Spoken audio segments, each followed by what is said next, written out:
Many years have passed, but some things are not erased by time or distance.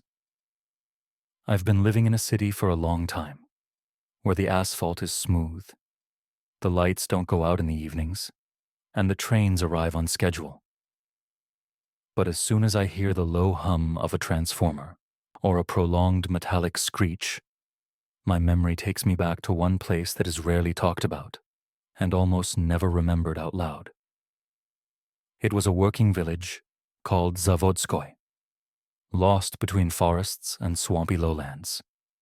Formally, he belonged to the district center, but in fact, he lived his own separate, isolated life. The center of the village was not a club or a school, but an old substation built in the late 40s. It supplied electricity to a sawmill, several workshops, and residential barracks stretching along a dirt road. The men who worked there were mostly men of pre-retirement age and those who had nowhere to go. Salaries were delayed, the equipment was wearing out, but the substation continued to hum and breathe like a living organism that doesn't care who's watching it. The shifts were on schedule: day shift, evening shift, and night shift.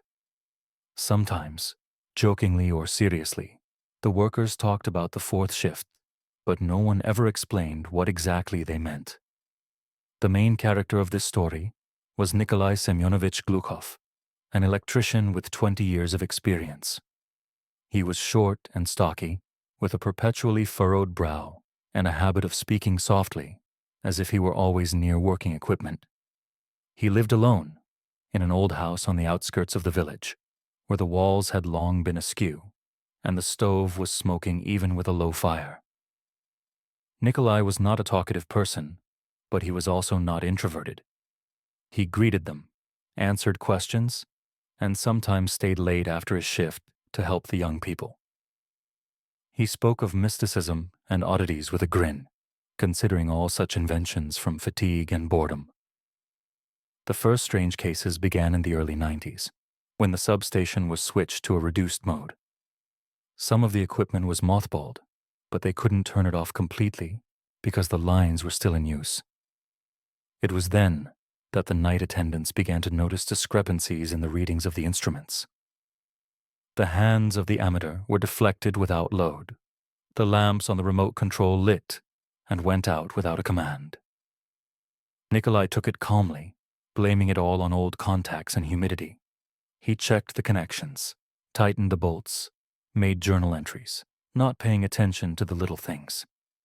However, over time, he began to stay on shifts longer than he was supposed to, explaining this by the need for double-checking.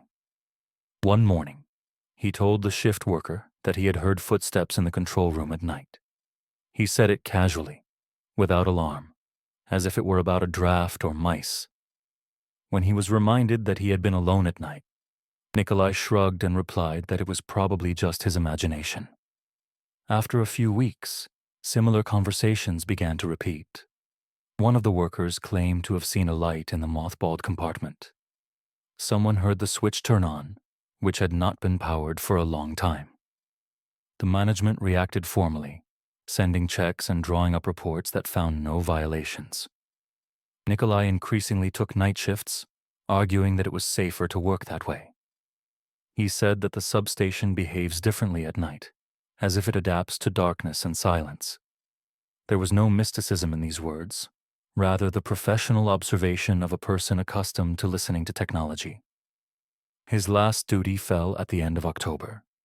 The weather was wet and cold, and the windows went out early in the village. Nikolai came to the shift on time, signed the log, and checked the connection. No one saw him again. In the morning, a shift worker found the substation operating normally. All indicators were normal. No accidents were recorded. The duty log was on the table, and the last entry was made in Nikolai's neat handwriting. In the column Equipment Condition, there was a phrase: "It works stably. There are no outsiders." They searched for Nikolai for several days. We examined the building, checked the surroundings, and interviewed the villagers. No signs of a struggle were found.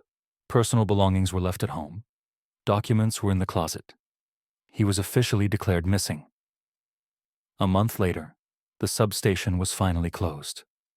The equipment was removed, the lines were disconnected, and the building was sealed. The village began to empty even faster, and soon the factory ceased to exist as a residential place. I was there years later, driving by on business. The substation building was abandoned. The windows were broken. The doors were skewed. But as I got closer, it seemed to me that there was a faint, steady hum inside, similar to the sound of a transformer running, which could not be confused with anything.